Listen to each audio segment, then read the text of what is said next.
이야기를 시작하기에 앞서 이 흥미진진한 기연의 여정에 동참하고자 하신다면 구독과 좋아요를 살포시 눌러주시길 부탁드립니다. 여러분의 작은 응원이 이 낡은 붓끝에 새로운 먹물을 불어넣고 잊혀진 옛 이야기를 생생하게 살려내는 가장 큰 힘이 된답니다. 자, 그럼 조선 팔도를 뒤흔들었던 그 기막힌 날, 한양 한복판에서 벌어진 믿을 수 없는 광경 속으로 들어가 보겠습니다. 누더기 속에 감춘 용의 비늘. 따스한 춘풍이 불어오던 한양의 봄날, 도성의 공기는 그 어느 때보다 팽팽한 긴장감과 매화 향기보다 진한 묵향으로 가득 차 있었다. 3년에 한 번 열리는 식년시를 앞두고 조선 팔도에서 내로라 하는 유생들이 과거장 접수처가 마련된 한성부 앞들로 구름대처럼 몰려들었기 때문이다. 비단 도포자락이 스치는 소리가 봄바람을 타고 사각거렸고 갓근에 매달린 호박과 옥구슬이 부딪히면에는 영롱한 소리가 끊이지 않았다. 저마다 가문의 명예를 양어깨에 짊어진 양반 자제들은 꼿꼿하게 허리를 세운 채 혹여나 자신의 고고한 기품이 상할세라 헛기침을 해대며 접수 순서를 기다리고 있었다. 그들의 눈빛에는 학문에 대한 자부심과 함께 평민이나 천것들은 감히 범접할 수 없는 특권의식이 오만하게 서려 있었다. 그런데 그 숨막히도록 정갈하고 엄숙한 공간에 도무지 어울리지 않는 이질적인 파문이 일기 시작했다. 엥? 쯧! 어디서 이런 썩은 내가 진동을 하는 겨? 아니 저기 저것 보시오. 저런 발칙한 놈이 있나?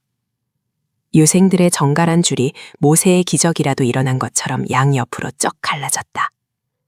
비단 소매로 코를 틀어막고 눈살을 찌푸린 양반들의 시선 끝에 한 소년이 서 있었다. 올해로 갓 10살이나 되었을까. 뼈가 앙상하게 드러난 작은 체구에 언제 빨았는지 알 수조차 없는 시커먼 누더기를 걸친 거지 소년이었다. 집시는 이미 다 해져서 흙투성이가 된 맨발이 그대로 드러나 있었고 산발이 된 머리카락 사이로는 때에 전 얼굴이 보였다. 도성 뒷골목이나 저잣거리 구석에서 구걸을 하고 있어야 할 비루한 몰골이 조선 최고의 지성들이 모인 과거장 접수처 한가운데에 당당히 걸어 들어온 것이다. 어허, 걔 누구 없느냐? 당장 저 더러운 거린을 끌어내지 않고 멋들하는 꺄. 신성한 과거장에 저런 천것이 발을 들이지 하다니 한성부의 관원들은 대체 눈을 뜨고 있는 것이냐? 유생들의 호통이 빗발치자 접수처 주변을 경비하던 나졸 하나가 기겁을 하며 육모방망이를 빼들고 달려왔다. 나졸은 양반들의 서슬퍼런 질책에 지레 겁을 먹고는 분풀이라도 하듯 소년을 향해 험악한 욕설을 내뱉었다. 이 빌어먹을 새끼가 제정신이 아니구나. 감히 여기가 어디라고 기어들어와. 당장 썩 꺼지지 못할까. 나졸의 거친 소나귀가 소년의 얇은 어깨를 난폭하게 움켜쥐었다. 그리고는 그대로 바닥을 향해 힘껏 내동댕이 쳤다. 윽! 작은 몸집의 소년은 속절없이 흙바닥을 뒹굴었다. 날카로운 돌뿌리에 긁혔는지 이마에서 붉은 피가 배어나와 떼국물 흐르는 뺨을 타고 흘러내렸다. 보통의 어린아이라면, 아니 어른이라 할지라도 양반들의 멸시 어린 시선과 관탈을 쓴 나졸의 폭행 앞에서는 겁에 질려 울음을 터뜨리며 도망치는 것이 당연했다. 그러나 소년 이덕수는 달랐다. 바닥에 쓰러졌던 덕수는 앓는 소리조차 내지 않고 천천히 몸을 일으켰다. 그리고는 흙먼지가 묻은 자신의 누더기 소매를 탁탁 털어내더니 피가 흐르는 이마를 무심하게 손등으로 한번 훔쳐낼 뿐이었다. 그 순간 덕수가 천천히 고개를 들어 자신을 내동댕이 친 나졸과 주변의 양반들을 둘러보았다. 산발한 머리카락 사이로 번뜩이는 덕수의 두 눈동자. 그것은 결코 동양아치의 눈빛이 아니었다. 흙탕물 속에 처박혀 있을지언정 결코 빛을 잃지 않는 기연한 보석 같았고 몸을 웅크린 채 때를 기다리는 어린 용의 비늘처럼 서늘하고도 압도적인 안광이었다. 그 기이할 정도로 침착하고 깊은 눈빛에 방금 전까지 소년을 향해 육모방망이를 지켜들고 위협하던 나졸마저 흠칫하며 한 걸음 물러섰다. 호통을 치던 유생들도 순간적으로 말문이 막힌 듯 접수처 앞들에는 기묘한 정적이 감돌았다. 침묵을 깬 것은 10살 거지 소년의 입에서 흘러나온 믿을 수 없는 음성이었다. 대명률 형률 제3관 투구조에 이르기를 덕수의 목소리는 아직 편성기도 지나지 않은 앳된 미성이었으나 그 안에 담긴 힘은 천근의 쇳덩이처럼 묵직했다. 또박또박하게 광장을 울리는 소년의 목소리에 유생들의 두 눈이 화들짝 커졌다. 대명률. 그것은 조선의 모든 형벌과 법집행의 근간이 되는 명나라의 법전으로 소년 동안 법전을 파고든 관리나 율관이 아니고서는 그 조항을 줄줄 꿰 수 없는 고도의 학문이었다. 관례가 사사로운 감정이나 부당한 이유로 죄 없는 백성을 구타하여 상해를 입힌 경우 그 상해의 정도에 따라 장 60에 처하며 만약 그로 인해 뼈가 부러지거나 피를 흘리게 한 자는 장 80에서 100에 처하고 그 직에서 파직한다고 명시되어 있소이다. 덕수는 똑바로 서서 당황하여 입을 벌린 나조를 향해 작지만 단호한 손가락을 들어 가리켰다. 나는 비록 남루한 옷을 입고 있으나 도둑질을 한 적이 없고 나라의 법을 어겨 수배를 받은 죄인도 아니오. 그저 조선의 백성으로서 국법이 정한 바에 따라 과거에 응시하기 위해 이 자리에 왔을 뿐이오. 그런데 어찌하여 관복을 입은 자가 명확한 죄명도 없이 백성을 핍박하고 피를 보게 한단 말이오. 이는 한성부의 규율을 어긴 것이오. 나아가 전하께서 통촉하시는 대명률의 엄중함을 당신 따위가 발 아래 짓밟은 격이오. 광장은 그야말로 찬물을 끼얹은 듯 얼어붙었다. 누더기를 걸친 10살짜리 꼬마가 피를 뚝뚝 흘리면서도 흔들림 없는 자세로 대명률의 형률을 정확히 읊어대며 관리를 꾸짖고 있었다.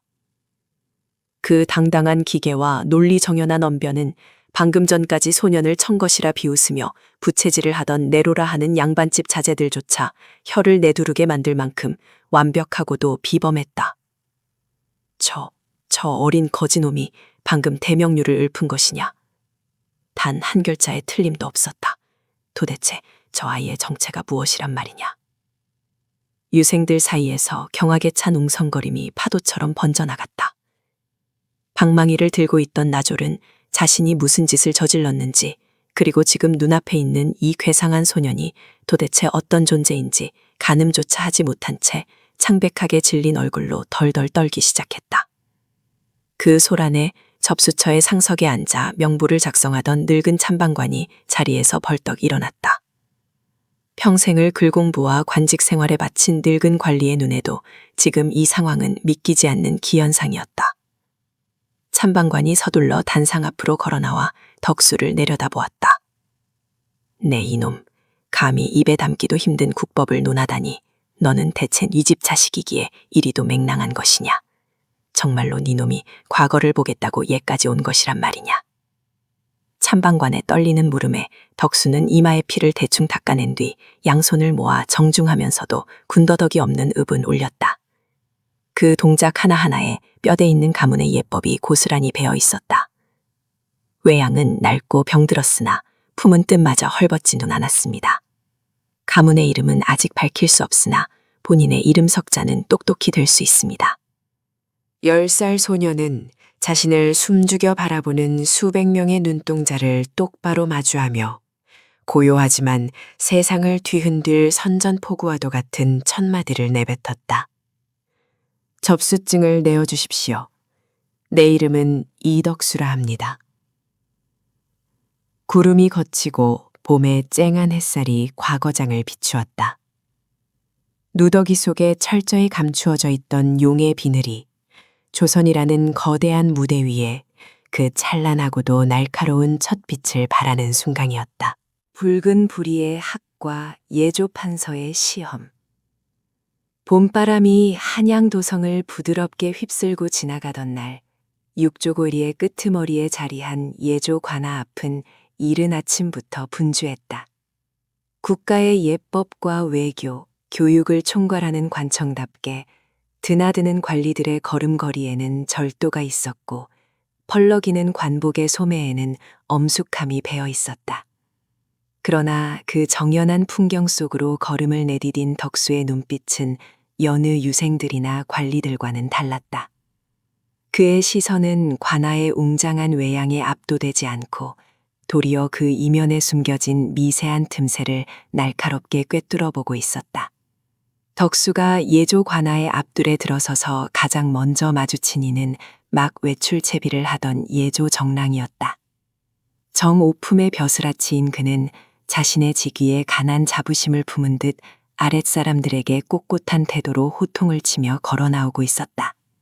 그의 가슴과 등에는 문관을 상징하는 단학, 즉 한 마리의 학이 수놓아진 흉배가 덧대어져 있었다. 바람에 가볍게 흔들리는 관복의 옥색빛은 화려했으나 덕수의 미간이 찰나의 순간 미세하게 찌푸려졌다. 덕수는 주저하지 않고 발걸음을 옮겨 정랑의 앞을 막아섰다.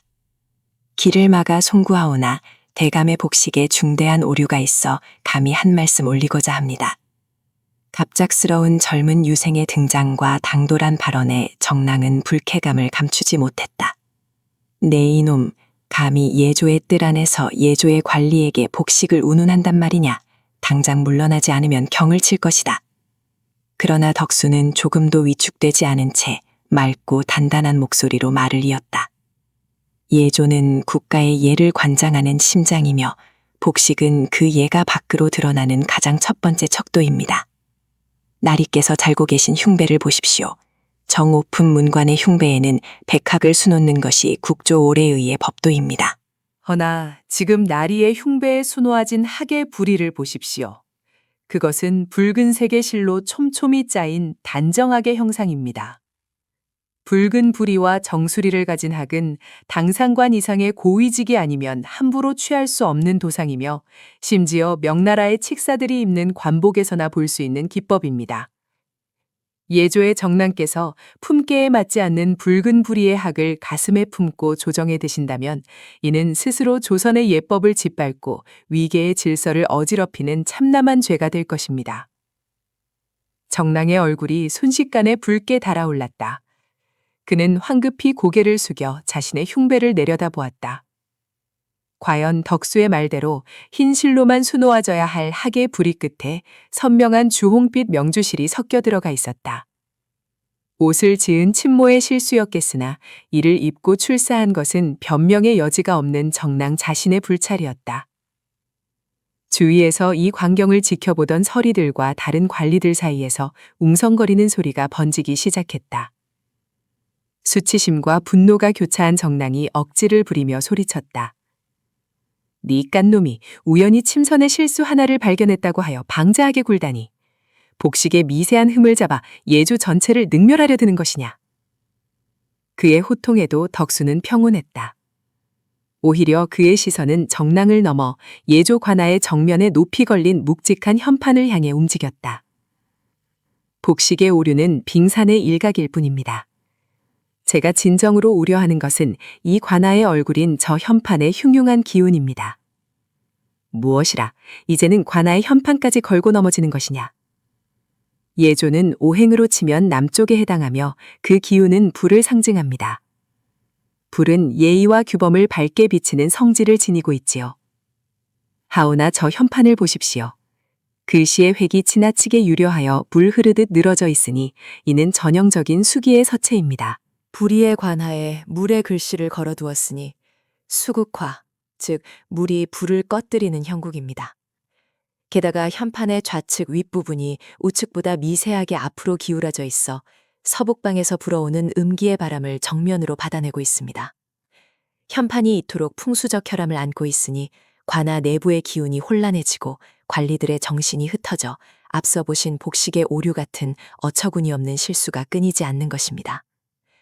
덕수의 지적은 단지 글씨의 모양을 따지는 것을 넘어 음양오행의 깊은 이치와 관아의 기운을 연결짓는 탁월한 통찰이었다. 웅성거리던 소리는 어느새 잦아들고 뜰 안에는 숨막히는 정적만이 감돌았다. 정랑은 입을 다문 채 어찌할 바를 모르고 서 있었고 구경하던 이들은 덕수의 해박한 지식과 거침없는 언변에 넋을 잃었다. 바로 그때 관아 안쪽에 무거운 미닫이 문이 열리며 굵직하고 위험 있는 목소리가 울려 퍼졌다. 복식의 참남함을 짚어내어 예의의 근본을 묻고 현판의 기운을 읽어내어 이치의 어긋남을 꾸짖는다. 과연 듣던 대로 대단한 눈썰미로다. 당상관의 붉은 관복을 길게 늘어뜨린 채 뒷짐을 지고 나타난 이는 바로 예조 판서였다. 조선의 예법을 총괄하는 수장이자 학문적 깊이로 조정에서 둘째가라면 서러워할 거두였다. 판서의 등장에 뜰에 있던 모든 이들이 일제히 허리를 굽혔으나 덕수는 흔들림 없는 자세로 정중히 읍을 할 뿐이었다. 예조 판서는 서늘한 눈빛으로 덕수를 위아래로 훑어보았다. 그의 눈빛에는 호기심과 동시에 젊은 유생의 오만함을 시험해보고자 하는 노회한 정치가의 계산이 깔려 있었다. 네가 겉으로 드러난 현상과 이치를 읽어내는 재주는 탁월함을 알겠다. 허나 눈이 밝다고 하여 그 속에 시면까지 깊은 것은 아니지. 네가 진정으로 예를 논하고 천하의 이치를 입에 담으려면 맹자께서 말씀하신 대장부의 도리를 알아야 할 것이다. 예조 판서가 천천히 계단을 내려오며 묵직한 시험의 질문을 던졌다.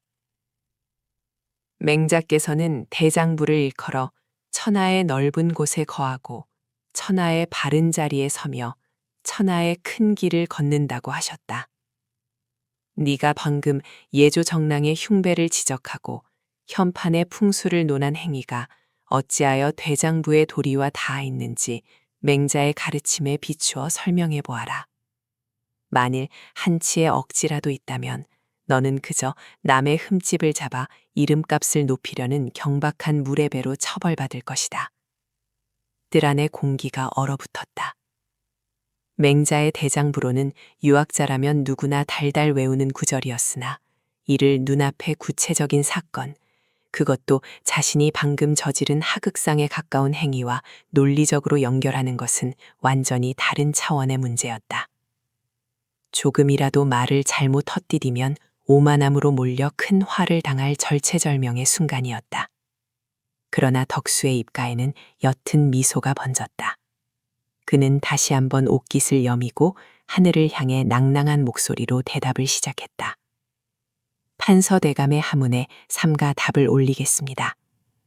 맹자께서 말씀하신 천하의 넓은 곳이란 인을 뜻하고 바른 자리란 예를 뜻하며 큰 길이란 의를 뜻합니다.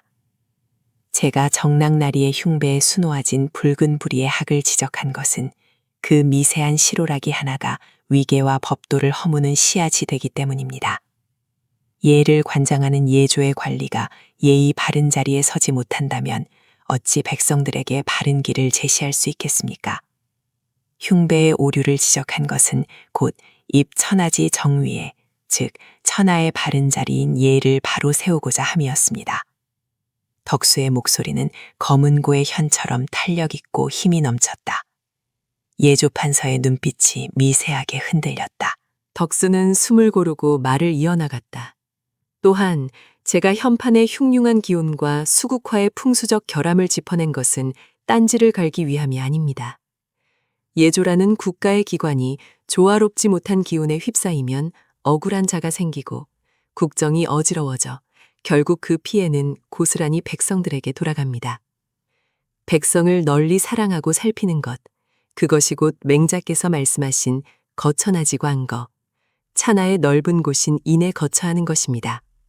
여기까지 듣고 있던 판서가 날카롭게 치고 들어왔다. 그렇다면 너의 행위의 의의는 어디에 있느냐? 아랫사람이 윗사람을 뜰 한가운데서 망신 주는 것이 대장부의 큰 길인 의란 말이냐? 대장부의 의란 어떤 상황에서도 흔들리지 않는 굳건함에 있습니다. 덕수가 단호하게 받아쳤다. 맹자께서는 대장부를 일컬어 부귀가 그의 마음을 타락시키지 못하고 빈천이 그의 절개를 굽히지 못하며 위무가 그의 뜻을 꺾지 못한다고 하셨습니다.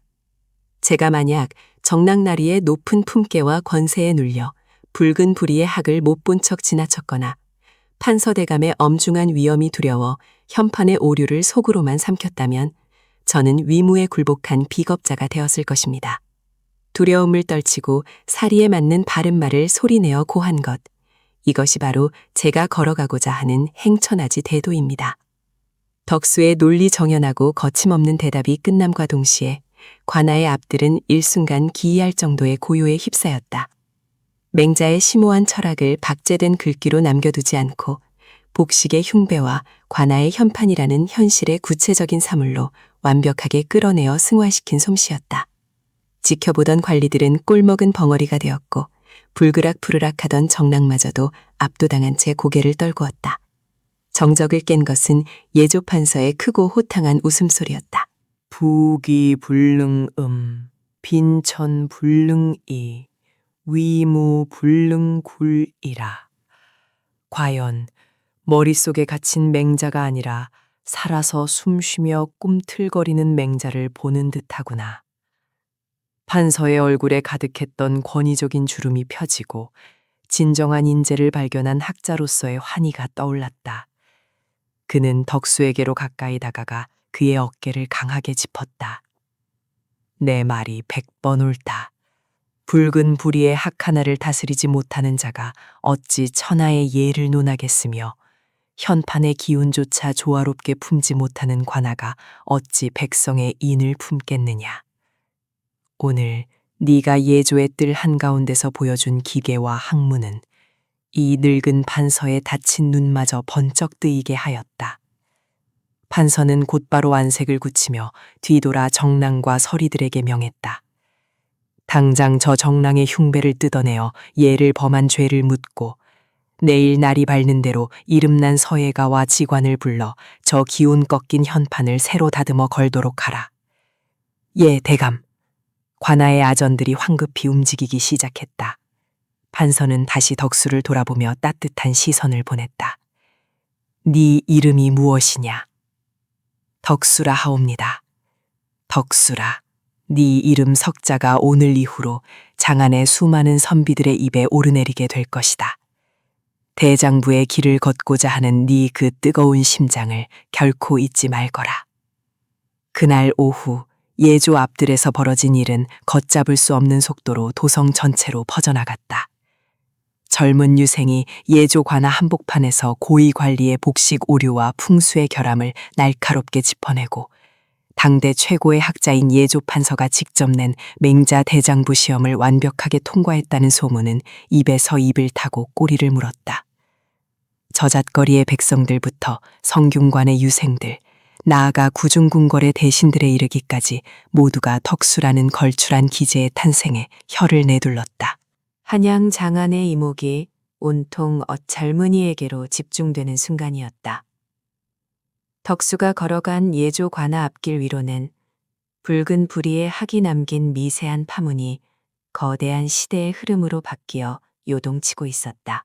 잔의 파다한 소문과 들이우는 흑막, 한양의 심장 부인 운종가거리는 연일 한 소년의 이름으로 들끓고 있었다. 팔도에서 내로라 하는 선비들이 구름처럼 모여드는 도성 한복판이었으나 그 숱한 천재와 수재들을 제치고 사람들의 입방아에 오르내리는 이는 오직 단 한 명, 시골 출신의 이름 없는 학동 덕수였다. 들었는가? 어제 마포나루 객주에서 그 신동이 지었다는 칠원절구말일세. 그 자리에 있던 늙은 유생들이 시의 깊이에 놀라 들고 있던 술잔을 다 떨어뜨렸다더군. 어찌 그뿐이겠나. 며칠 전 성균관 앞 잣나무 숲에서 벌어진 경전 논쟁에서는 내로라 하는 대지학의 제자들조차 그 아이의 논리에 막혀 꿀먹은 벙어리가 되었다지 않은가. 필시 하늘이 조선의 문운을 틔우기 위해 내린 기재가 틀림없어. 소문은 바람을 타고 번졌다. 종로의 저잣거리에서 시작된 덕수에 대한 찬사는 북촌의 으리으리한 기와집 담장을 넘어 마침내 구중궁궐의 문턱까지 닿을 기세였다. 빛바랜 무명 두루마기에 낡은 집신을 신고 한양 땅을 밟은 이 작고 초라한 소년의 머릿속에는 삼남한상의 이치와 성현의 도가 고스란히 담겨 있었다. 덕수가 한번 붓을 들면 먹구름이 거치듯 명문장이 쏟아졌고 한번 입을 열면 막혔던 계곡물이 터지듯 청산유수의 달변이 흘러나왔다. 한양의 묻백성들과 선비들은 이 새로운 천재의 탄생을 경이로운 눈빛으로 바라보았지만 모든 이가 그 축제 같은 소문에 기꺼이 동참한 것은 아니었다. 북촌의 가장 깊숙하고 웅장한 저택, 대대로 정승판서를 배출해온 당대 최고의 권문세가 조대감댁의 별당에는 무거운 침묵과 서늘한 냉기가 감돌고 있었다. 고작 근본도 모르는 시골 뜨내기 하나 때문에 장안이 이토록 소란스럽단 말이냐. 방 한가운데 앉은 조규식의 목소리는 낮고 파르르 떨리고 있었다. 조선 제1의 명필이 만들었다는 최고급 붓이 그의 악력에 의해 금방이라도 부러질 듯 휘어졌다. 규식은 태어날 때부터 모든 것을 쥐고 태어난 사내였다. 빼어난 용모, 흔들림 없는 가문의 배경, 그리고 어릴 적부터 영재라 칭송받으며 받아온 최고급 독선생들의 교육까지. 그의 인생에 실패란 없었고 좌절이란 단어는 사서삼경의 어느 구절에서도 찾아볼 수 없는 남의 이야기일 뿐이었다. 다가오는 이번 과거 시험에서 장원급제를 차지하여 가문의 영광을 잇고 조정의 요직으로 화려하게 비상하는 것은 그에게 너무나도 당연한 수순이었다. 하지만 그 완벽했던 비단길에 갑자기 날아든 돌멩이 하나가 그의 자존심에 치명적인 금을 내고 말았다. 덕수. 처음 그 이름을 들었을 때만 해도 규식은 코웃음을 쳤다. 무지렁이들이 흔히 만들어내는 과장된 소문일 것이라 치부했다. 그러나 밤낮을 가리지 않고 들려오는 덕수의 문장에 대한 찬사, 심지어 자신을 가르치던 콧대 높은 스승들조차 덕수의 글귀를 인용하며 감탄하는 모습을 보았을 때 규식의 가슴 속에는 한 번도 경험해보지 못한 검고 뜨거운 감정이 피어오르기 시작했다. 그것은 맹렬한 질투였다. 내가 장원을 놓칠 수도 있다. 평생 단 한 번도 해본 적 없는 불길한 상상이 뇌리를 스치는 순간 규식의 눈동자에 핏발이 섰다. 아버지는 어제 저녁 식사 자리에서 넌지시 말씀하셨다. 규식이 내가 장원을 하여 이에 비해 체면을 세워줄 것이라 믿어 의심치 않는다. 그 말은 믿음이 아니라 경고였다. 만약 저 시골에서 굴러먹던 흑수저 따위에게 수석의 자리를 내어준다면 규식은 가문의 수치로 전락할 터였다. 이대로 둘 수는 없다. 내 발밑에 엎드려야 할 벌레 같은 놈이 감히 내 앞길을 가로막게 내버려 둘 수는 없지. 규식의 입가에 비릿하고 잔인한 미소가 번졌다. 정정당당한 실력으로 글솜씨를 겨루는 것은 이미 그의 안중에서 사라진 지 오래였다. 그에게 필요한 것은 오직 승리였고 걸림돌을 키워버리는 데는 굳이 먹과 붓이 필요하지 않았다. 권문세가의 자제로서 그가 다룰 수 있는 권력과 재물, 그리고 그것이 만들어내는 어둠의 힘은 한양 바닥에서 무소불위의 위력을 발휘했다. 규식은 먹을 갈아 서찰을 하나 적어내려갔다. 필체는 유료했으나 그 안에 담긴 의도는 뱀의 혀처럼 교활하고 독기 서려 있었다. 며칠 후 노을이 붉게 한양의 하늘을 물들일 무렵 덕수는 품속에 소중히 간직한 서찰 하나를 매만지며 낯선 거리를 걷고 있었다. 서찰에는 당대 최고의 학자로 존경받는 대재앙 영감의 호가 적혀 있었다. 너의 재주를 높이 사니 세상의 이목을 피해 조용히 학문을 논하고 싶다. 오늘 밤 해시 운종가 뒤편 명월관 옆 인적 드문 골목에서 보자꾸나. 학문에 대한 타는 듯한 갈증과 존경하는 대학자를 만날 수 있다는 순수한 기쁨에 들뜬 덕수는 그 서찰이 자신을 파멸로 몰아넣기 위해 쳐놓은 거미줄이라는 사실을 꿈에도 의심하지 못했다. 덕수의 발걸음이 향한 곳은 평소 그가 다니던 밝고 넓은 대로가 아니었다. 한양에서 가장 크고 화려한 기방들이 밀집해 있는 환락의 거리였다. 날이 어두워지자 기방마다 붉은 홍등이 하나둘 켜지며 밤의 시작을 알렸다. 짙은 분내와 값싼 탁주 냄새, 가야금 뜯는 소리와 사내들의 탁한 웃음소리가 뒤섞여 골목을 가득 채웠다. 글공부에만 매진해온 덕수에게 이 거리는 너무나도 이질적이고 혼란스러운 공간이었다. 그는 행여 누군가와 부딪힐까 어깨를 잔뜩 웅크린 채 서찰에 적힌 장소를 향해 점점 더 깊고 좁은 뒷골목으로 스며들어갔다. 화려한 기방의 앞거리와 달리 건물의 뒤편으로 이어지는 뒷골목은 마치 딴 세상처럼 칠흑 같은 어둠이 내려앉아 있었다. 썩어가는 시래기 더미와 퀴퀴한 시궁창 냄새가 코를 찔렀다. 달빛조차 기와지붕에 가려 닿지 않는 좁고 막힌 골목길. 덕수는 발길을 멈추고 주위를 두리번거렸다. 아무리 대재앙 영감이 남의 이목을 피하고 싶다 하였으나 이런 시궁창 같은 곳에서 만남을 가질 리가 만무했다. 등줄기를 타고 서늘한 식은땀이 흘러내렸다. 직감적으로 무언가 크게 잘못되었다는 것을 깨달은 덕수가 서급히 몸을 돌려 빠져나가려던 찰나였다.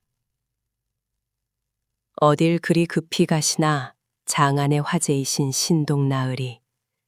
어둠 속에서 섬뜩할 만큼 차갑고 조롱 섞인 목소리가 울려 퍼졌다. 덕수의 발걸음이 돌덩이처럼 굳어버렸다. 골목 어귀의 짙은 그림자 속에서 비단 도포를 길게 늘어뜨린 사내가 천천히 걸어 나왔다. 조규식이었다. 그의 뒤로는 몽둥이와 짧은 비수를 든 험악한 인상의 wal패 7명이 짐승처럼 번뜩이는 눈빛으로 덕수의 퇴로를 완전히 가로막고 있었다. 느신지요? 저는 대재앙 영감의 부름을 받고 덕수가 떨리는 목소리로 묻자 규식은 참을 수 없다는 듯 기괴한 웃음을 터뜨렸다. 대재학? 내 놈이 글재주가 뛰어나다기에 눈치도 빠를 줄 알았거늘 한낱 촌부의 자식답게 어리석기 짝이 없구나. 대재앙 영감이 너 같은 미천한 버러지를 무엇하러 만나겠느냐. 규식의 비웃음에 덕수의 얼굴이 창백하게 질렸다. 품에 안고 있던 서찰이 거짓이었음을, 그리고 눈앞에 선 이 고귀해 보이는 사내가 자신을 노리고 지옥불 같은 함정을 팠음을 알아차렸다. 이곳 한양은 내 놈이 책상머리에 앉아 붓장난이나 치며 몽상을 꿀 수 있는 만만한 곳이 아니다. 하늘이 정해놓은 반상의 법도가 있고 주제를 모르는 들깨가 기어오르면 몽둥이로 다스리는 것이 세상의 이치지. 규식의 눈빛이 일순간 살기로 번뜩였다. 그가 턱짓으로 신호를 보내자 뒤에 서 있던 왈패들이 소름 끼치는 파공음을 내며 덕수를 향해 천천히 포위망을 좁혀오기 시작했다. 기방 앞거리에서 들려오는 장구 소리와 노랫가락은 이 좁고 어두운 골목의 공포를 더욱 기괴하게 부각할 뿐이었다. 도망칠 곳도 살려달라 외칠 곳도 없는 막다른 골목. 오늘 밤 장안을 떠들썩하게 했던 신동의 손목은 부러질 것이고 그 총명한 머리통은 2번 다시 사서오경을 기억하지 못하게 될 것이다. 쳐라. 규식의 무자비한 명령이 떨어지는 순간 왈패들이 일제히 덕수를 향해 짐승처럼 달려들었다. 한양의 밤하늘 위로 먹구름이 짙게 몰려와 남은 달빛마저 집어삼키고 있었다. 신동을 향한 찬사 뒤에 숨겨져 있던 끔찍하고 거대한 흑막이 그 잔인한 아가리를 벌려 덕수의 숨통을 끊어버릴 듯 압도적인 어두움으로 덮쳐오고 있었다. 구정물 앞에 백성의 피눈물을 읊다. 칠흑 같은 어둠이 내려앉은 동원의 앞마당은 짙은 피비린내와 습기 찬 흙냄새로 진동하고 있었다. 바람마저 숨을 죽인 듯 고요한 가운데 마당 한가운데 덩그러니 놓인 낡은 나무 구유통에서는 역겨운 악취가 스멀스멀 피어올랐다. 돼지나 개에게나 던져줄 법한 썩은 나달과 흙탕물, 정체를 알 수 없는 오물이 뒤섞인 구정물이었다. 짐승조차 고개를 돌릴 법한 그 참혹한 구유통 앞에 피투성이가 된 사내 한 명이 무릎이 꿇린 채 거친 숨을 몰아쉬고 있었다. 그의 이름은 덕수였다. 며칠 밤낮을 이어진 참혹한 고문으로 그의 몸은 성한 곳이 하나도 없었다. 하얀 소복은 이미 검붉은 피와 진흙으로 범벅이 되어 본래의 색을 잃었고 손톱이 뽑힌 손가락은 미세하게 경련하고 있었다. 뼈마디가 으스러지고 살점이 찢겨나가는 고통 속에서도 길게 늘어뜨린 산발 아래로 빛나는 덕수의 2 눈빛만은 형형하게 살아 번뜩였다. 그것은 굶주린 짐승의 눈빛이 아니라 진리와 대의를 품은 자만이 뿜어낼 수 있는 푸른 서리빨 같은 안광이었다. 섬돌 위 비단 망석이 깔린 화려한 의자에는 조규식이 거만한 자세로 비스듬히 앉아 있었다. 조산 팔도의 고열을 쥐어짜내어 자신의 배를 불린 희대의 탐관오리 조규식의 입가에는 비열한 조소가 걸려 있었다. 그의 한 손에는 서역에서 들여온 옥으로 만든 술잔이 들려 있었고 그 안에는 붉은 빛이 감도는 최고급 명주가 찰랑거렸다. 조규식은 덕수를 내려다보며 혀를 끌짓 찼다. 그는 덕수의 그 오만한 눈빛이 마음에 들지 않았다. 육신을 꺾었으니 이제는 그의 고고한 선비적 자존심마저 진흙탕 속에 처박아 완전한 굴복을 받아내고 싶었다. 내 놈이 평소 입에 달고 살던 그 알량한 백성들의 삶이 어떠한지 아느냐? 바로 내 눈앞에 있는 그 구정물과 같다. 먹다 버린 찌꺼기와 진흙탕 속을 뒹구는 것이 무지렁이들의 삶이지. 조규식의 목소리가 밤 공기를 가르고 날카롭게 울려 퍼졌다. 주변을 도열한 포졸들은 숨소리조차 내지 못한 채 바닥만 응시했다.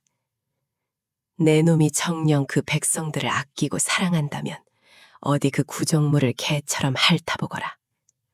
내가 이 짐승의 먹이를 바닥까지 핥아먹으며 살려달라고 구걸한다면 내 특결히 내 놈의 목숨만은 부지하게 해주마. 조규식은 껄껄 웃으며 옥잔의 술을 단숨에 들이켰다.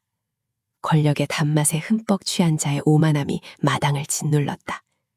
그러나 덕수는 미동조차 하지 않았다. 그의 시선은 코를 찌르는 악취가 진동하는 구정물에 닿아 있었지만 그가 보는 것은 오물이 아니었다. 흉년이 들어 촉은 목피로 연명하다 끝내 부항이 들어 죽어간 노인들. 탐관오리의 수탈에 자식을 팔아야 했던 부모의 눈물. 억울하게 매를 맞고 관아문턱에서 피를 토하며 죽어간 백성들의 참혹한 얼굴들이 그 탁한 물결 위로 아른거렸다. 이 구정물은 그저 더러운 물이 아니었다. 조규식과 같은 부패한 권력자들이 쥐어짜낸 백성들의 고혈이자 피눈물이었다. 덕수의 침묵이 길어지자 조규식의 미간이 좁아졌다. 육신의 고통으로도 짐승만도 못한 굴욕으로도 꺾이지 않는 덕수의 태도에 일말의 불안감과 함께 맹렬한 분노가 치밀어 올랐다. 조규식은 부채를 탁소리나게 접으며 몸을 앞으로 숙였다. 좋다. 내 놈이 끝까지 사대부의 알량한 기계를 지키려 드는구나. 붓을 꺾인 선비에게 시만큼 훌륭한 유언도 없겠지. 내가 친히 운자를 띄워줄 터이니 이 구정물 앞에서 내 놈의 처지를 한탄하는 시를 지어보거라. 만약 내 마음에 드는 시를 짓는다면 내 놈을 형장이 아닌 귀양으로 끝내주마. 조규식은 조롱이 가득한 목소리로 운자를 내뱉었다. 피, 혈, 고기, 육, 먹을 식, 즐길 낫. 이 네 글자로 지어보거라. 그것은 악랄한 조롱이었다. 굶주림에 허덕이는 백성들과 죽음을 목전에 둔 덕수 앞에서 기름진 잔치상을 연상시키는 운자를 던져 그를 철저히 농락하려는 심산이었다. 조규식은 덕수가 이 어처구니 없는 운자 앞에서 절망하며 더듬거리거나 목숨을 구걸하기 위해 자신을 찬양하는 비굴한 시를 지을 것이라 기대했다. 그러나 묶인 채 무릎을 꿇고 있던 덕수의 입가에 처연하면서도 서늘한 미소가 번졌다. 그는 천천히 고개를 들어 조규식을 정면으로 응시했다. 밤하늘의 횃불이 바람에 흔들리며 덕수의 얼굴에 짙은 그림자를 드리웠다. 쩍쩍 갈라진 입술이 천천히 열리며 단전에서부터 끌어올린 깊고 묵직한 목소리가 동원마당에 울려 퍼지기 시작했다. 그 목소리는 피투성이가 된 죄수의 것이라기에는 너무도 맑고 웅장하여 듣는 이로 하여금 등골이 서늘해지게 만들었다. 금동이의 향기로운 술은 천사람의 피요. 첫 구절이 떨어지는 순간 조규식의 손에 들려있던 옥잔이 미세하게 떨렸다. 덕수의 목소리에는 원망이나 두려움이 없었다. 대신 하늘을 대신해 죄를 묻는 듯한 거대한 꾸짖음이 담겨 있었다. 덕수의 시선은 화려한 비단옷을 입은 조규식을 통과하여 이 나라를 병들게 하는 거대한 탐욕의 근원을 향하고 있었다. 옥쟁반의 기름진 안주는 만백성의 고기라. 이어지는 두 번째 구절에 마당을 지키던 포졸들조차 숨을 들이켰다. 덕수가 내뱉은 고기 육자는 조교식이 의도한 풍요로움이 아니었다. 그것은 관아의 창고를 채우기 위해 살점이 도려내어지고 뼈가 부서진 백성들의 참담한 희생을 의미했다. 덕수의 눈앞에 놓인 구정물은 부패한 자들이 백성의 살점을 뜯어먹고 뱉어낸 추악한 잔해에 불과했다. 바람이 일며 덕수의 흐트러진 머리카락을 흩날렸다.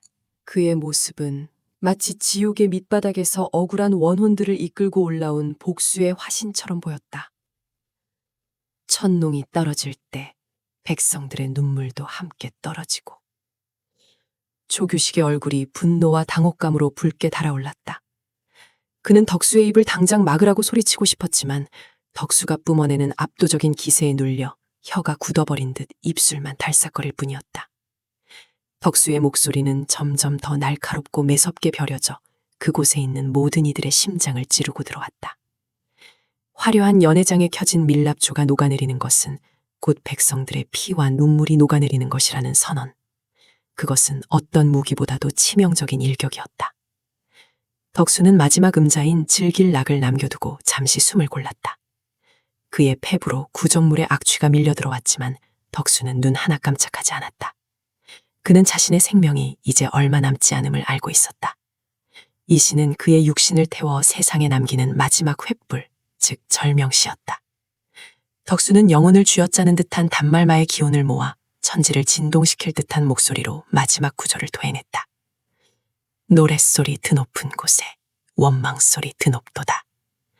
너희들의 그 추악한 즐거움이 결국 이 나라를 무너뜨리는 피의 통곡이 될 것이다.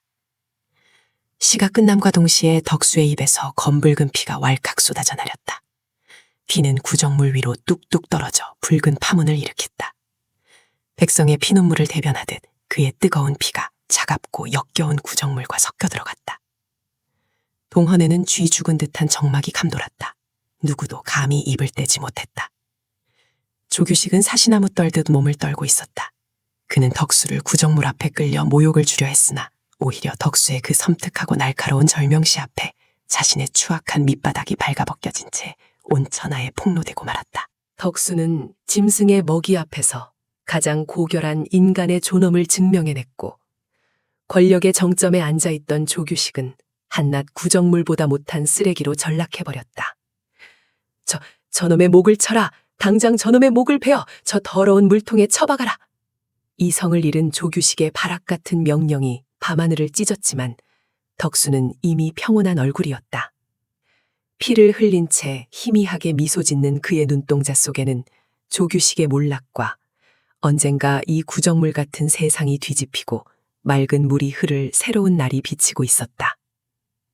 짐승의 구정물 앞에서도 결코 굴하지 않은 사내의 꼿꼿한 절명시는 조규식의 귀가를 맴돌며 영원히 그를 괴롭힐 서슬퍼런 저주이자 역사에 남을 핏빛의 기록으로 아로새겨지고 있었다. 망나니의 칼이 달빛을 받아 번뜩이며 허공을 가르는 순간에도 백성의 피눈물을 읊은 그 웅장한 시고는 마당을 떠나지 않고 바람을 타고 조선의 밤하늘로 무겁게 퍼져나갔다. 객주, 옥주의 강림과 반전의 구원. 비릿한 피냄새가 흙먼지와 뒤섞여 매캐하게 코를 찔렀다. 달빛조차 구름 뒤로 숨어버린 어두운 밤, 조규식의 저택 앞마당에는 숨막히는 정막과 짐승의 거친 숨소리만이 맴돌고 있었다. 바닥에 꿇어앉은 덕수의 몰골은 이미 사람의 것이라 보기 어려웠다. 터진 입술 사이로 검붉은 피가 끊임없이 흘러내려 그의 낡은 저고리를 적셨고 퉁퉁 부어오른 두 눈은 초점을 잃은 지 오래였다. 하지만 그 찢겨나간 의식 속에서도 덕수는 결코 무릎을 온전히 꿇지 않으려 버티고 있었다.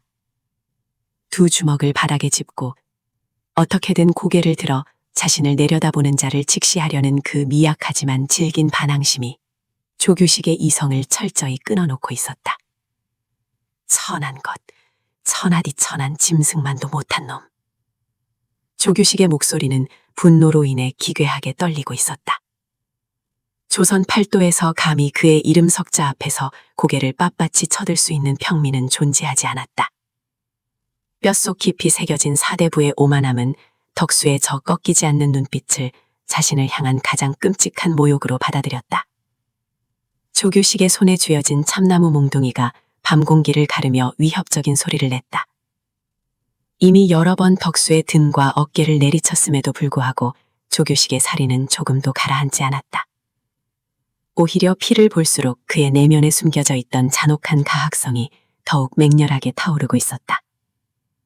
내 놈이 오늘 이곳에서 뼈와 살이 분리되어 들깨의 먹이가 된다 한들 네 하나 억울하다 곡을 할 줄 아느냐. 사대부의 권위가 무엇인지 판상의 법도가 얼마나 무서운 것인지 내 오늘 내 놈의 끊어지는 숨통에 똑똑히 각인시켜주마. 조규식의 눈동자에 핏발이 섰다. 그는 두 손으로 참나무 몽둥이를 지켜들었다. 이번에는 다리나 어깨가 아니었다. 똑바로 덕수의 정수리를 향해 조준된 타격이었다. 내려치는 순간 덕수의 두개골은 산산조각이 날 것이고 이 지루하고 불쾌한 소동도 영원히 끝날 터였다. 주변을 둘러싸고 있던 조규식의 간호들은 그 잔혹한 처형의 순간을 차마 보지 못하고 고개를 돌리거나 마른 침을 삼켰다. 덕수 역시 피할 수 없는 죽음의 그림자를 직감했다. 그는 피투성이가 된 얼굴로 허공을 응시하며 차갑게 다가오는 끝을 받아들이기 위해 천천히 두 눈을 감았다. 바람이 멈추고 몽둥이가 허공을 가르며 내려오려는 일촉즉발의 찰나였다. 그 몽둥이 내리치는 순간 대감의 목숨줄도 함께 동강이 날 것입니다. 서늘하고도 낭낭한, 그러나 뼛속까지 얼어붙게 만드는 압도적인 위엄을 품은 여인의 목소리가 어둠을 찢고 울려 퍼졌다. 순간 조규식의 손이 허공에서 멈칫했다. 그가 놀라 고개를 돌리기도 전에 저택의 육중한 대문이 쾅 하는 벼락 같은 파열음과 함께 산산조각이 나며 무너져 내렸다. 두꺼운 참나무 대문을 부수고 들어온 것은 수십 개의 횃불이 만들어내는 거대한 불길의 바다였다. 그리고 그 불길을 뚫고 마치 지옥의 여마 속에서 걸어 나오는 수라들처럼 육중한 체구의 사내들이 쏟아져 들어왔다. 그들은 하나같이 온몸에 이국의 철갑을 두르고 등에는 사람의 키만한 대검을 맨 채 살기를 뿜어내고 있었다. 조규식의 간호들이 들고 있던 낡은 몽둥이나 낫 따위와는 비교조차 할 수 없는 진짜 전장 속에서 피를 머금고 자라난 정의 호위무사들이었다. 누구냐? 감히 어느 안전이라고 이리 난동을 부리는 것이냐? 조규식은 몽둥이를 든 채 뒤로 한 걸음 물러서며 악을 썼다. 그러나 그의 목소리에는 이미 숨길 수 없는 당혹감과 공포가 섞여 있었다. 수십 명의 무사들이 마당을 장악하고 조규식의 간호들을 순식간에 제압해 무릎을 꿇리는 데에는 채 몇 번의 숨결도 필요하지 않았다. 무사들이 열을 지어 양갈래로 길을 트자 그 한가운데로 거대한 붉은색 비단 가마가 모습을 드러냈다. 가마를 맨 8명의 거한들이 가마를 조심스럽게 내려놓았고 곧이어 금실로 화려하게 수놓아진 장막이 걷히며 한 여인이 걸어 나왔다. 조선의 그 어떤 사대부 가문의 안방마님도 감히 걸치지 못할 최고급 명나라산 붉은 비단 저고리와 짙은 남색 치마가 밤바람에 우아하게 나부꼈다. 머리에 꽂힌 옥비녀와 귀에서 찰랑이는 금귀걸이는 횃불의 빛을 받아 찬란하게 빛났지만 그 어떤 보석보다도 더 서늘하고 압도적인 것은 여인의 눈빛이었다. 조선 최고의 상단, 천하의 돈줄을 쥐고 흔든다는 전살적인 객주, 바로 옥주였다. 옥주는 천천히 그러나 한치의 흔들림도 없는 걸음걸이로 조규식을 향해 다가갔다. 그녀의 뒤로는 그림자처럼 2명의 호위대장이 손을 칼자루에 얹은 채 바짝 따르고 있었다.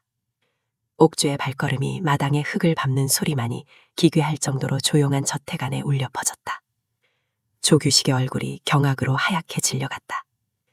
한양의 실세들이라 하는 정승 판서들조차 함부로 대하지 못하는, 아니 그들조차 막후에서 그녀의 자금력에 목을 메고 있다는 사실을 조규식 역시 너무도 잘 알고 있었기 때문이다. 옥주, 객주께서 야심한 밤에 남의 가택을 이리 침범하다니 이것이 무슨 행패요? 조규식의 호통은 애처롭게 떨리고 있었다. 옥주는 조규식의 말을 들은 척도 하지 않았다. 그녀의 시선은 조규식이 아니라 피투성이가 된 채 바닥에 쓰러져 있는 덕수에게 향해 있었다. 옥주의 미간이 아주 미세하게 찌푸려졌다. 그녀는 천천히 소매자락에서 향이 나는 비단 손수건을 꺼내어 코끝을 살짝 가리며 마침내 조규식을 향해 고개를 돌렸다.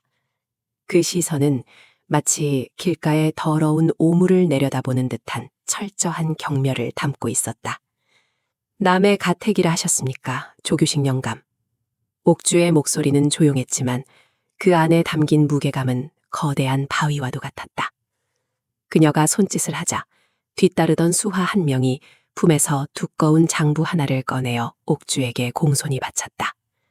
옥주는 그 장부를 넘기지도 않은 채 조규식의 발밑으로 툭 던졌다. 장부가 흙바닥에 떨어지며 둔탁한 소리를 냈다.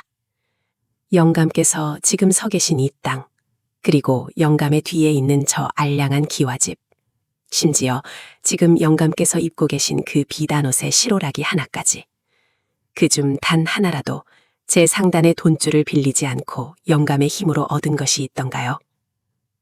그것이 무슨 소리요? 나는 엄연한 사대부요. 장사치들이 어찌 감히 양반의 재산을 운운한단 말이오. 사대부의 체면이 배를 불려주지는 않지요. 옥주가 차갑게 비웃으며 말을 이었다. 지난 3년간 영감께서 도박과 기방에 쏟아부은 은자가 무려 2만 냥입니다. 그것을 메꾸기 위해 제 상단에서 끌어다 쓴 어음의 만기일이 벌써 보름이나 지났습니다. 내일 아침 한양에 관하에 그 어음들을 들이밀고 영감의 전 재산을 몰수하라 명하면 영감은 저기 저 피투성이가 된 사내보다 못한 거지꼴로 길거리에 나앉게 될 것입니다. 아니, 제가 굳이 그리 수고할 필요도 없겠지요. 영감에게 뇌물을 받고 자리를 내어준 이조의 관리들에게 영감의 치부를 적은 서찰 한 장만 보내면 영감의 목은 의금부의 작두 위에서 춤을 추게 될 터이니 조규식의 손에서 몽둥이가 툭 하고 떨어졌다. 그의 두 다리가 사시나무 떨리듯 떨리기 시작했다.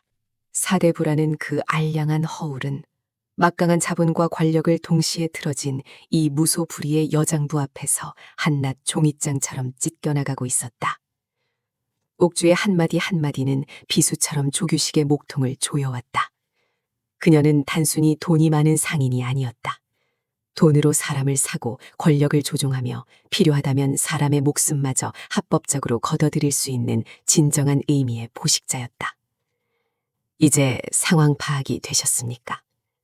옥주가 차가운 눈으로 조규식을 노려보았다. 조규식은 차마 입을 떼지 못한 채 입술만 달싹였다. 조금 전까지 덕수를 향해 뿜어내던 그 오만하고 잔혹했던 사대부의 기세는 흔적조차 없이 사라지고 그 자리에는 권력의 무게에 짓눌려 공포에 떠는 나약한 늙은이만이 남아있을 뿐이었다. 그 더러운 손으로 치려 했던 자는 내 사람입니다. 옥주가 덕수를 가리키며 단호하게 선언했다. 그 짧은 한마디에 담긴 선언은 너무도 확고하여 주변의 공기마저 얼어붙게 만들었다. 감히 내 허락도 없이 내 사람의 몸에 생채기를 낸 죄, 그 죄값을 어찌 치르시겠습니까? 영감의 목숨으로 받겠습니까? 아니면 영감의 가문을 멸문지화로 이끌어드릴까요? 옥주 대인, 내가 눈이 멀어 실수를 하였소. 그자가 대인의 사람인 줄 꿈에도 몰랐소이다. 제발 한 번만 용서해 주시오. 결국 조교식은 스스로 무릎을 꿇고 말았다. 패닥에 이마를 짓지으며 살려달라 애원하는 조교식의 모습은 처참하디 그지없었다. 사대부의 자존심 따위는 거대한 재력과 권력 앞에서 한 줌의 먼지처럼 흩어졌다. 옥주는 땅에 머리를 조아리는 조교식을 한 번 더 싸늘하게 내려다본 후 미련 없이 돌아섰다.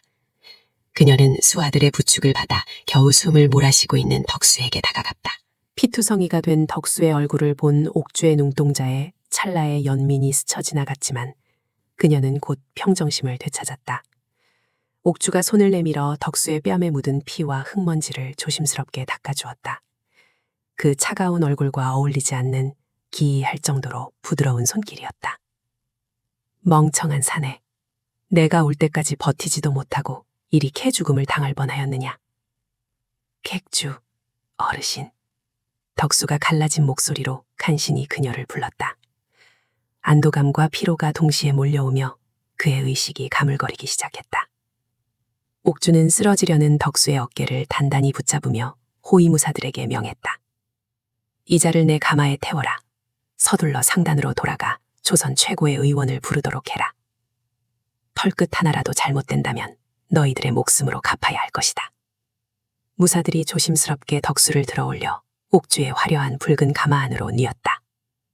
옥주는 마지막으로 가마에 오르기 전 여전히 바닥에 엎드려 벌벌 떨고 있는 조규식을 향해 고개를 돌렸다. 내일 아침 상단으로 사람을 보내 영감의 남은 채무를 정리하시지요. 단 한 푼이라도 비거나 늦어진다면 영감의 이 저택은 내일 밤 불바다가 될 것입니다. 옥주의 서늘한 경고가 밤공기를 가르고 조규식의 귓가에 박혔다. 조규식은 아무 대답도 하지 못한 채 그저 땅바닥에 얼굴을 파묻고 흐느꼈다. 곧이어 옥주가 가마에 오르자 호위무사들이 일사불란하게 대열을 정비했다. 무너진 대문을 지나쳐 거대한 횃불의 행렬이 물밀듯 저택을 빠져나갔다. 조규식의 앞마당을 가득 채웠던 옥주의 호위무사들이 사라진 자리에는 오직 조규식의 절망적인 통곡과 덕수가 흘린 검붉은 핏자국만이 남아 있었다. 압도적인 재력과 힘으로 모든 것을 뒤집어 버린 옥주의 강림은 벼랑 끝에 몰려있던 덕수에게 완벽하고도 반전적인 구원을 안겨주며 끝을 맺었다. 어둠이 걷히고 다가올 새로운 아침. 한양의 권력 지형은 이제 옥주와 덕수 두 사람을 중심으로 거대한 소용돌이에 휘말릴 준비를 하고 있었다. 달빛조차 스스로의 그림자를 감추려 숨을 죽인 밤이었다. 한양 도성 한복판. 누구도 함부로 검접할 수 없는 거대한 권력의 사각지대이자 어둠의 성역인 옥주의 비밀 별채에는 서늘한 정막만이 감돌고 있었다. 내일은 조선의 하늘 아래 모든 학문과 권력의 향방이 결정되는 날, 곧 대과가 열리는 날이었다. 수백 수천의 유생들이 부귀영화를 꿈꾸며 마지막 서책을 넘기고 있을 이 시각. 별채의 가장 깊은 방에 홀로 단정히 앉은 10대의 소녀는 그저 고요히 먹을 갈고 있었다. 소년의 이름은 무명. 아니, 10년 전 그 참혹했던 핏빛 밤 이후로 스스로의 이름을 지워버린 자였다. 어둠 속에서도 뚜렷하게 빛나는 소년의 눈동자는 깊이를 알 수 없는 심연과도 같았다. 세상은 그를 빈민굴에서 굴러먹다 운 좋게 옥주의 눈에 띄어 걷어진 천재 고아 정도로 알고 있었지만 그의 혈관 속에는 10년 전 억울한 영모죄를 뒤집어쓰고 멸문지화를 당한 조선 최고 명문가의 피가 흐르고 있었다. 당계 최고의 학자였던 아버지는 부패한 권력의 카르텔인 벽송회의 실체를 고발하려다 참수당했고 어머니는 어린 그를 살리기 위해 불타는 저택의 아궁이 속에 아이를 밀어넣고 스스로 방문을 걸어 잠갔다. 그날 밤의 매캐한 연기와 비명소리, 그리고 등창을 찢어놓던 붉은 불길의 기억은 지난 10년간 단 하루도 소년을 떠난 적이 없었다. 벼루 위로 물이 한 방울 떨어졌다. 영롱한 소리를 내며 번진 물 위로 소년은 천천히 그리고 묵직하게 먹을 문지르기 시작했다. 서걱, 서걱. 먹이 벼루에 갈리는 소리는 마치 날이 선 검을 숫돌에 가는 소리처럼 방안을 채웠다. 검은 먹물은 소년의 가슴 속에 응어리진 한이자 내일 조정에 썩어 빠진 대신들 목에 겨눌 예리한 비수였다. 소년은 서두르지 않았다. 한 번 고르게 먹을 밀어낼 때마다 과거의 기억을 하나씩 되새겼고 다시 당겨올 때마다 내일 답안지에 적어내릴 파멸의 문장들을 가다듬었다. 무릇 세상의 선비들은 붓을 들어 입신양명을 꿈꾸지만 소년이 내일 들게 될 붓은 천하를 뒤집고 썩은 하늘을 베어낼 거대한 장검이었다. 어직도 자제하는 것이냐? 장지문 밖에서 들려온 낮고 고풍스러운 목소리에 소년의 손이 아주 찰나의 순간 멈추었다가 다시 움직였다. 문창호 너머로 어른거리는 거대한 그림자. 한양 뒷골목의 지배자이자 조정의 판도마저 쥐락펴락한다는 미스터리의 인물, 옥주였다.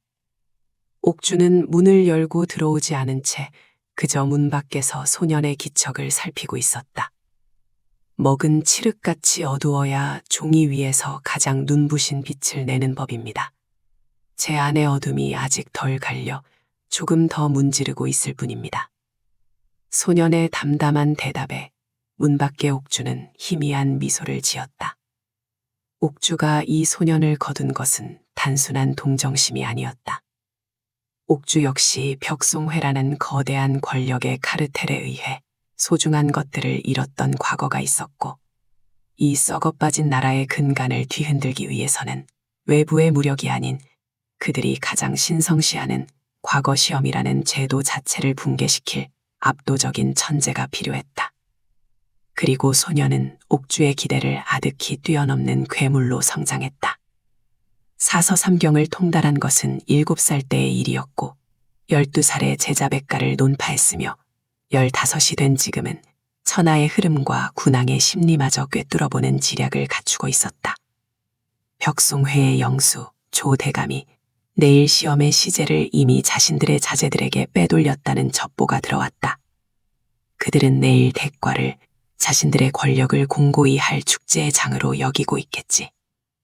옥주의 말에 소녀는 갈고 있던 먹을 내려놓았다. 벼루 안에는 짙고 검은 마치 용의 눈동자처럼 깊은 먹물이 찰랑거리고 있었다.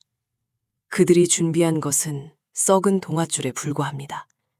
내일 시제가 무엇이 나오든 저는 오직 하나의 답안을 적을 것입니다. 조대담과 벽송해가 지난 20년간 백송의 고혈을 짜내어 축적한 장부의 내역, 변방의 오랑캐와 결탁하여 군마를 팔아넘긴 매국의 증거, 그리고 전하의 눈과 귀를 가린 채 조정을 농단한 13가지의 대죄, 그 모든 것을 역대의 성현들이 남긴 가장 완벽한 문장과 비유로 포장하여 전하의 눈앞에 펼쳐 보이겠습니다. 소년의 목소리에는 높낮이가 없었으나 그 안에 담긴 살기는 방 안의 온도를 몇 도나 끌어내릴 만큼 서늘했다. 그것은 단순한 고발장이 아니었다. 조선 최고의 문장가들조차 혀를 내두들 완벽한 형식의 답안지 속에 감히 누구도 입 밖에 내지 못했단 조정의 치부를 적나라하게 파헤쳐놓는 것이다. 채점관들이 그 글의 유려함에 홀려 읽어내려가다 보면 어느새 자신들의 목에 칼날이 들어와 있음을 깨닫게 될 터였다. 나아가 그 답안은 장원으로 뽑히지 않을 수 없는 압도적인 명문일 것이기에 결국 군왕의 용상에까지 올라갈 수밖에 없는 완벽한 덫이었다. 네가 그 답안을 제출하는 순간 벽송에는 모든 수를 동원해 너를 죽이려 들 것이다. 시험장을 빠져나오기도 전에 목이 달아날 수도 있다. 그래도 하겠느냐? 저를 살리기 위해 아궁이 속에서 제가 되어 가시던 어머니의 온기를 저는 아직도 기억합니다. 제 목숨은 10년 전 그 밤에 이미 버린 지 오래입니다. 옥주 어르신께서 제게 베풀어 주신 비호는 내일 아침이면 끝이 납니다. 그동안 감사했습니다.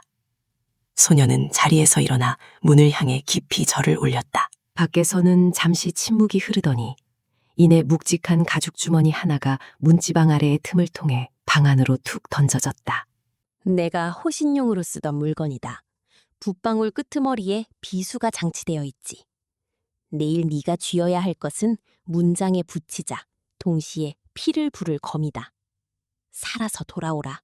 네가 하늘을 무너뜨린다면 내가 그 무너진 하늘의 파편들로부터 너를 지켜줄 것이니. 옥주의 발걸음 소리가 멀어져가고 소녀는 바닥에 떨어진 붓을 집어들었다. 자루는 흑단나무로 만들어져 무거웠고 촉은 족제비의 꼬리털로 만들어져 날카로웠다. 소녀는 붓을 들어 벼루에 담긴 먹물을 흠뻑 적셨다. 하얀 화선지 위로 붓끝을 가져가는 소년의 눈빛에 10년간 억눌러온 시뻘건 염화가 타오르기 시작했다.